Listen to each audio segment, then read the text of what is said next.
What's up, Vogue? It's Sophia Carson here, and today I'm going to walk you through my everyday skincare routine and my go-to soft glam look. So I want to start off with lighting a candle because I really believe in doing little things that make you feel good. Okay, so now we're ready. Okay, so I'm going to wash my face with my cleanser.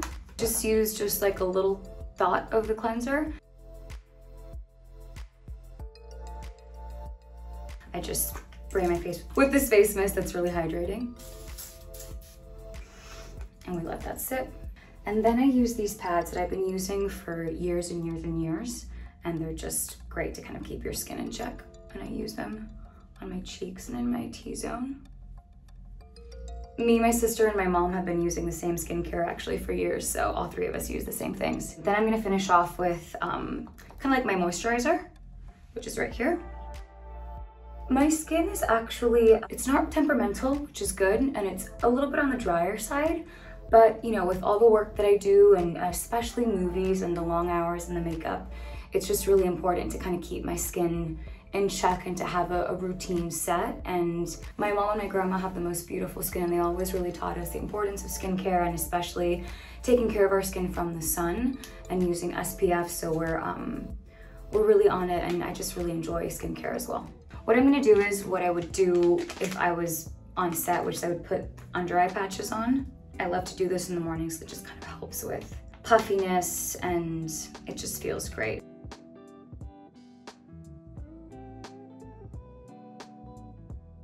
One of my favorite things in the world is cold things on my face. I learned that from my mom and my grandma. My grandma, I think we learned from her that you could plunge your face into a bowl of ice water, which is pretty awesome. But recently I've enjoyed face rolling, especially early in the morning, and especially like ice rollers. Or like if you put out your roller or your gua sha in like ice, like I just did with mine. And then I will roll out on my cheekbones. And it feels so nice and so cold. I just kind of like to spray my face with lavender mist in the morning and at night. And it smells so nice. I think skincare is most definitely a part of self-care, and self-care is just doing things that make you feel good and love yourself. It just feels so nice to do something nice for yourself, and sometimes this is exactly what we need. Okay, so let's get into makeup. I'm gonna start with brows because I've always found that brows kind of frame the face, and I've always had really thick brows. I brush them up, and I'm pretty obsessive about brushing them straight up. I've always had really thick eyebrows, and when I was younger, it wasn't really, the thick brows weren't a trend, they weren't in. I remember all of my friends in high school, they were, you know, getting their eyebrows plucked or waxed, and the really thin eyebrow was in. But my mom insisted that I shouldn't do my eyebrows, and I'm so grateful for that. And I never did, and now they're in style. And I've never really done much to them. I've always kept them pretty natural. You know, if they need a trim, I'll go in with a scissor myself and I'll trim them if they get a little bit long. But I do find that brows are really important, and I like keeping mine, you know, the length that I like, and just nice and done. I'm gonna take these guys off. So first we'll start with skin. I use a tinted moisturizer on my face. I don't like to use foundation because it feels too heavy. And I use a tinted moisturizer that has SPF, which I love, just like a tiny bit. And I like to use my fingers for this. And if necessary, I go in with a blender that has just a little bit of moisture in it, but not too much. I'm gonna use a little bit more, going a little bit glam today. When I was younger, I was in dance class, so we had dance recitals, and I remember my mom would do my makeup. So I've just always loved it. And then over the years, especially when you start working on camera, you really start to learn about your face and what works for you and what doesn't. And it's just, I think it's really empowering to know how to do your makeup and what works for you as a woman. So I use this concealer. And concealer is magical. I like to put it first just on my hand, and then I also use my fingers to apply this.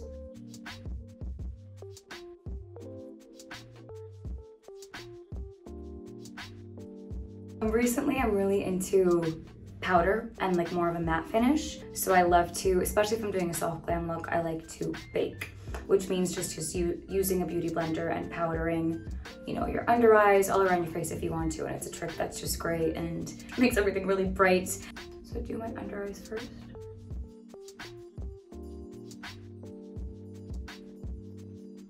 And I'm also covering my lip as well, just because my lip naturally has quite a lot of color and I want to do a nude lip today, so I kind of cover that a bit with the foundation and the powder. Next is one of my favorite steps, and that is contouring. I like to use a contour that isn't too dark on my skin because I can build it up or keep it more natural if I want to. I like to go kind of high up on my cheekbone.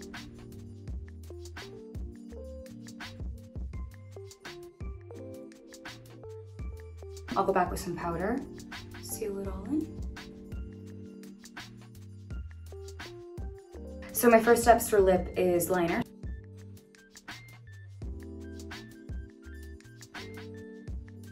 I'm just gonna mix both of these shades. One has a little bit more of a pink and one has a bit more of a nude. So we're just gonna be adventurous and try both.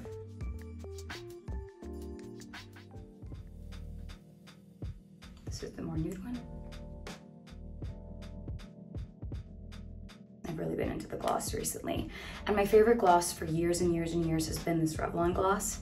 So whenever you've seen me literally on a carpet with a pinky, nudie, glossy lip, this is the color that I use.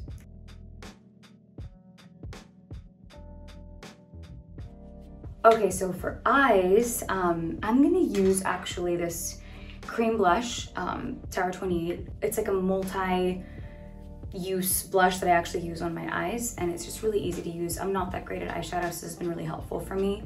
Just kind of dab it on my hand.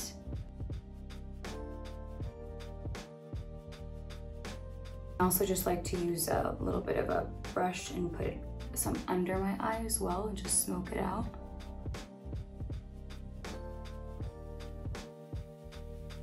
There's such a huge difference between makeup for whether you're playing like a specific role or you're performing on stage or you're shooting a music video. I've always found that beauty and fashion is such a huge part of storytelling.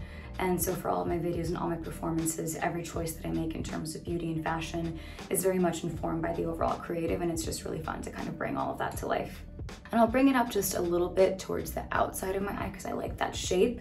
And then afterwards I will kind of go in with the brush and just, you know, blend as much as I know how. I'm gonna do the inner corner highlight. So I'm just gonna use this palette and use the light color right here, and I'll just go in the inner corner.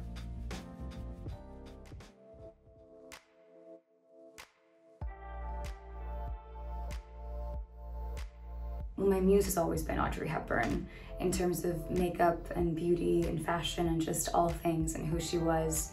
I just love that she really is just like the definition of timeless beauty.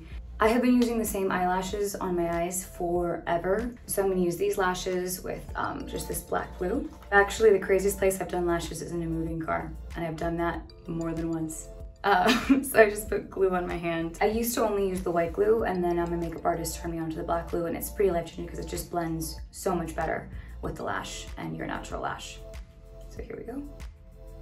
And it's also important to get them at the perfect level of stickiness or tackiness for the glue. It's key in lash application over here.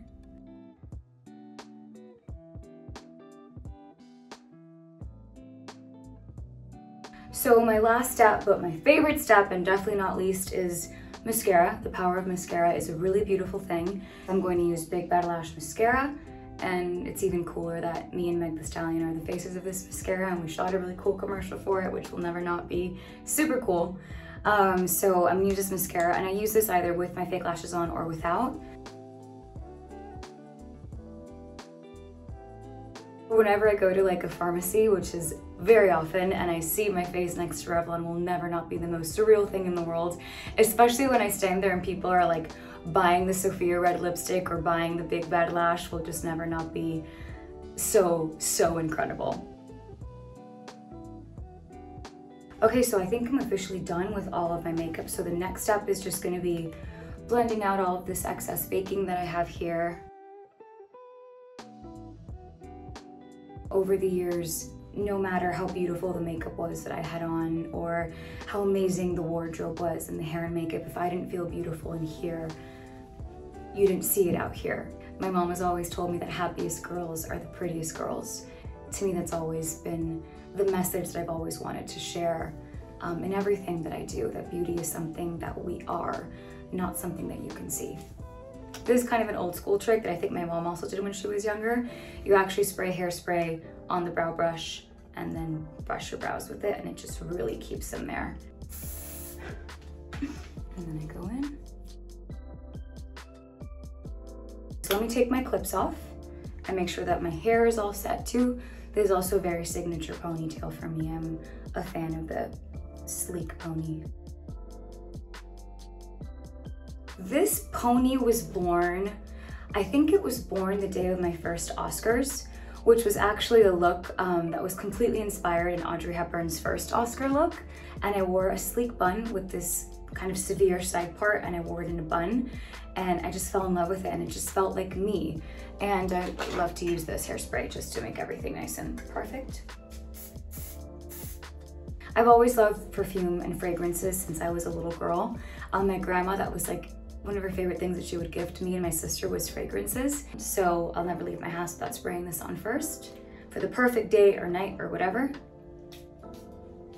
I also like to spray a lot and on my wrist too. Okay, so this is the final look. This is my go-to soft glam. And thank you guys so much for being here. I love you guys so much, and I'll see you soon. Mwah.